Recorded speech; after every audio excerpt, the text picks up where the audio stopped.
Hello everyone, আসসালামু আলাইকুম। সকলকে all job news and education চ্যানেলে স্বাগত জানাই। চলে আসলাম নতুন একটি ভিডিও নিয়ে। ভিডিও শুরুর প্রথমে বলে রাখি, যারা আমার চ্যানেলে নতুন দয়া করে আমার চ্যানেলটি সাবস্ক্রাইব করে দিতে ভুলবেন না। যারা ইতিমধ্যে দিয়েছেন তাদেরকে জানাই অসংখ্য ধন্যবাদ।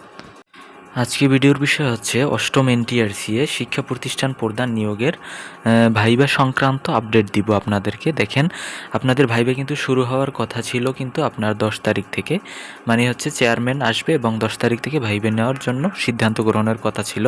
তো দেখেন, এখানে কিন্তু নতুন আরেকটি জট শুরু হয়েছে, যেটা এখানে বলা হয়েছে দৈনিক শিক্ষা .com-এ।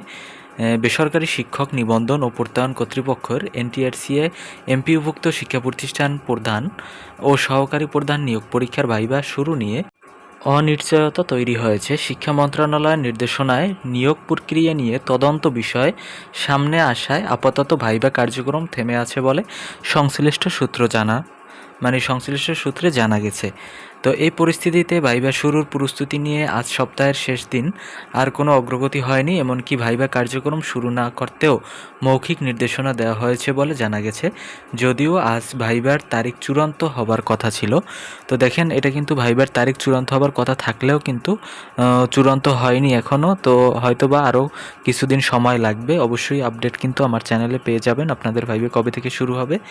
তো দেখেন, আরও বলা হয়েছে এদিকে বেসরকারি শিক্ষা প্রতিষ্ঠানে এনটিআরসি এর মাধ্যমে প্রতিষ্ঠান ও সহকারী প্রতিষ্ঠান প্রদান পরীক্ষার ভাইবা কবে শুরু হবে এ নিয়ে উত্তীর্ণ প্রার্থীদের মধ্যেও কিন্তু ব্যাপক আগ্রহ তৈরি হয়েছে। সম্ভাব্য সময়সূচি জানতে অসংখ্য প্রার্থী নিয়মিত যোগাযোগ করছেন দৈনিক শিক্ষা .com-এর সঙ্গে। তাদের এই আগ্রহ ও প্রশ্নের প্রেক্ষিতে ভাইবা শুরুর সম্ভাব্য সময় ও প্রস্তুতি সম্পর্কে তথ্য সংগ্রহের চেষ্টা করছে দৈনিক শিক্ষা .com-এর এই প্রতিবেদক। মানে হচ্ছে, দেখেন, এখানে কিন্তু যেটা বলা হয়েছে যে ভাইবা কবে থেকে শুরু হবে, সবার মনে একটি আগ্রহ আছে বা কবে থেকে শুরু হতে পারে। এজন্য কিন্তু আপনাদের আশা করা যায় যে আরও কমপক্ষে অনেক দিন সময় লাগতে পারে।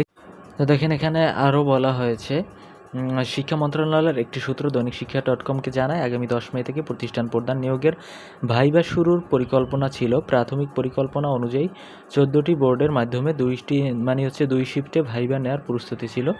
সকাল 10টা থেকে দুপুর 1টা পর্যন্ত প্রথম শিফট এবং দুপুর 2টা থেকে বিকেল 4টা পর্যন্ত দ্বিতীয় শিফটে ভাইবা অনুষ্ঠিত হবার কথা ছিল। প্রতিটি বোর্ডে প্রতিদিন প্রায় 40 জন করে প্রার্থীর ভাইবা নেওয়ার পরিকল্পনা করা হয়। কতদিন সময় লাগতে পারে দৈনিক শিক্ষা .com-কে এমন প্রশ্নের জবাবে সূত্রটি জানায়, প্রতিদিন 2 শিফটে ভাইবা নেওয়া হলে পুরো কার্যক্রম শেষ করতে প্রায় 1.5 থেকে 2 মাস সময় লাগতে পারে। মানে হচ্ছে, আপনার কিন্তু এই ভাইবা সম্পন্ন হতে, এই যারা উত্তীর্ণ হয়েছেন আপনাদের ভাইবা পুরোপুরি সম্পন্ন হতে কিন্তু আপনাদের 1.5 থেকে 2 মাস লাগবে। বিষয়টা এরপরে কিন্তু আপনাদের রেজাল্ট পাবলিশড হবে। তো সব কিছু এরকমেরই ঠিক থাকবে, কিন্তু হচ্ছে মানে ঠিক থাকবে বলতে বুঝিয়েছি যে ভাইবা বোর্ড যেভাবে সাজানো হয়েছে এভাবেই সব কিছু সম্পন্ন হবে।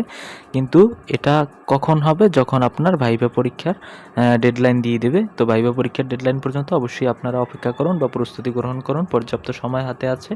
তো এই ছিল আজকের ভিডিও। ধন্যবাদ সকলকে। আল্লাহ হাফেজ।